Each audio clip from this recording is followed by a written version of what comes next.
Welcome to Sandine! Let's take a quick tour of the main controls you'll use in every project. Across the top is the main toolbar. It holds the transport controls, the loop button, and the master volume. Press play to start playback from the current cursor position. Stop halts playback and returns the cursor to the start. The record button captures notes or audio onto the selected track. Turn on loop to repeat the selected range over and over, which is handy while you fine-tune a part. The master volume sets the overall output level of everything you hear. On the left is the browser. Drag instruments, effects, and samples straight from here into your project.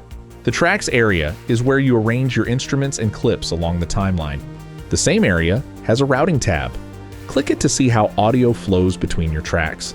Down below, the content tab is where you edit a clip, the piano roll for notes, or the sample editor for audio. The rack shows the instrument and the effects chain for the selected track.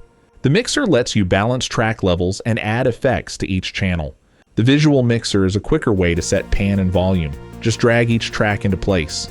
And that's the tour. Now explore, experiment, and make some music.